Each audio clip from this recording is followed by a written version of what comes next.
सबसे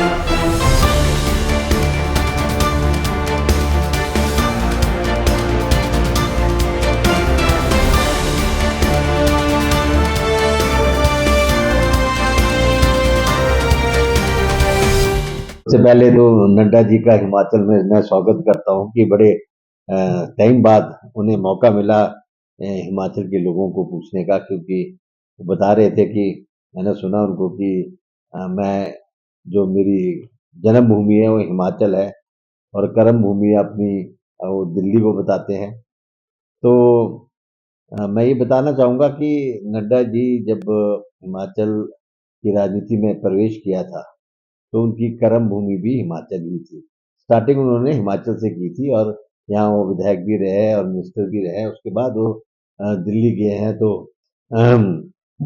इलेक्शन उन्होंने नहीं लड़ा है और राज्यसभा में वो डिफरेंट डिफरेंट स्टेटों से चुने गए।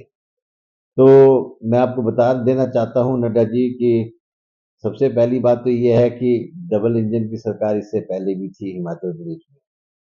तो कितना विकास आपकी डबल इंजन की सरकार ने हिमाचल प्रदेश में किया। अगर अगर आप इस बात को मानते हैं कि उन्होंने विकास किया होता तो फिर क्यों आप सत्ता से बाहर हुए, क्यों आपकी सत्ता नहीं आई, मैं ये पूछना चाहता हूँ। दूसरी बात ये है कि आप हिमाचल के बारे में आपने सोचना बिल्कुल बंद कर दिया है। हिमाचल की अगर आप बात करते दिल्ली में तो माननीय प्रधानमंत्री जी आए थे और 1500 रुपये की 1500 करोड़ की यहाँ घोषणा करके गए। वो पैसे अभी तक नहीं आए। अगर आप हिमाचल की बात करते तो हिमाचल किस परिस्थिति से गुजरा है, कितनी आपदा हिमाचल में आई है, उस समय आप आंकलन करने क्यों नहीं आए? या आपने जो आपके लोगों ने जो टीम दिल्ली से आई थी, डिजास्टर की टीम आई थी, उन्होंने आंकलन किया, उस हिसाब से हिमाचल को पैसा क्यों नहीं मिला? आज आप बोलते हैं कि हमने हिमाचल को पीछे धक दिया है। मैं आपको बता देना चाहता हूँ कि इन सीमित संसाधनों में भी हिमाचल को हमने किसी भी विकास के कार्य से वंचित नहीं रखा है। हमने प्रयास किए हैं कि अपने सीमित संसाधनों से हिमाचल को आगे बढ़ाया जाए, हिमाचल में विकास के कार्य किए जाएं। और मैं स्पष्ट करना चाहता हूं कि स्टेट ऑफ हार्मोन्स में हमारे एक युवक की जो डेथ हुई है, आपने उसकी सुध नहीं ली। कोई भी व्यक्ति हमीरपुर उसके घर नहीं गया। आपकी सरकार के लोगों ने क्या कदम उठाए?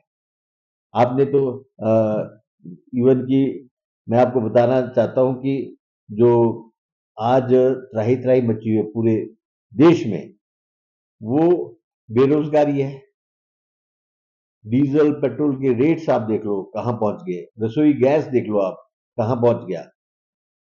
जब हमारे टाइम में हमने सिर्फ कुछ पैसे बढ़ाए थे तो आपके जो नेता थे वो गले में प्याज और सिर में सिलेंडर लेके घूमते थे। अब क्या करे हिंदुस्तान की जनता?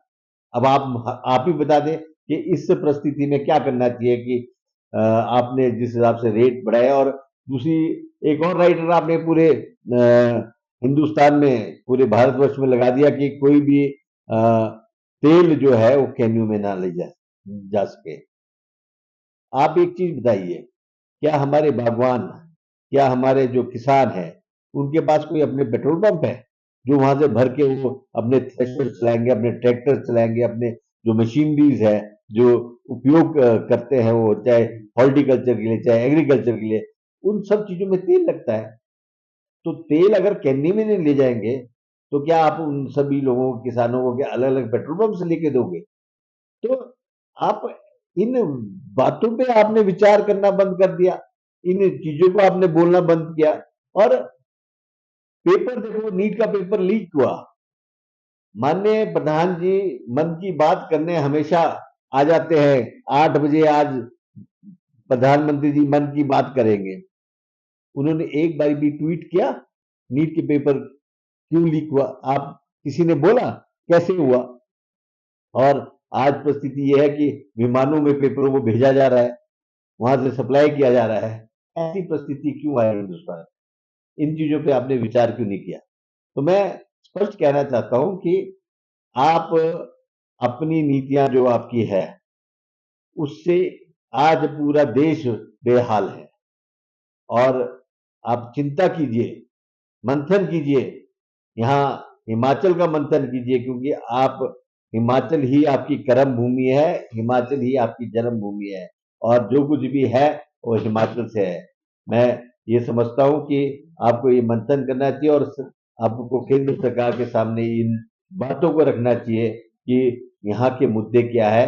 और यहाँ सभी लोग रहते हैं, कांग्रेस के लोग भी रहते हैं, बीजेपी के लोग भी रहते हैं, और जो भी आप कार्य करोगे वो किसी इंडिविजुअल के लिए नहीं करोगे, पूरे हिमाचल के लोगों के लिए करोगे। इसलिए मैं आपको स्पष्ट करना चाहता हूं कि कृपया करके आप इन चीजों पे, आज हमारे युवा बेरोजगार है, ये चीज को आप केंद्र में उठा सकते हैं। पेट्रोल, डीजल, गैस, इन सभी चीजों के रेट बढ़ने से आप ये देखिए, हमारा किराया महंगा हो गया, हमारी सब्जियां महंगी हो गई, हमारी दालें महंगी हो गई, इन सब चीजों में फर्क पड़ रहा है। आप इस चीज को कंट्रोल कीजिए ताकि देश को एक अच्छा शासक मिले। और अगर आप देश को चला रहे हैं, इसका मतलब ये नहीं है कि आप हमेशा ही सत्ता में रहेंगे।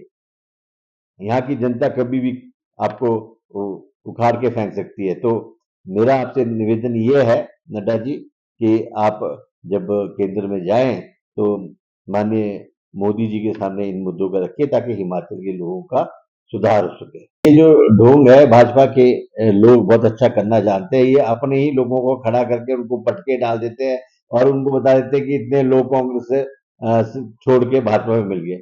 ये इनका पुराना तरीका है, और ये हमेशा, देखो, मैं आपको स्पष्ट करना चाहता हूं, यहाँ भाजपा के लोगों को जनमत नहीं मिला है, और वो धन बल से कमाना चाहते हैं आदमी को।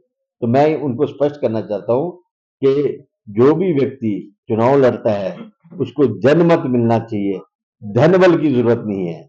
आप धन बल से काम कर रहे हैं, आप गलत कर रहे हैं। यहाँ जनमत की जरूरत है, जिसको जनमत मिला है वही लोग स्वीकार करेंगे।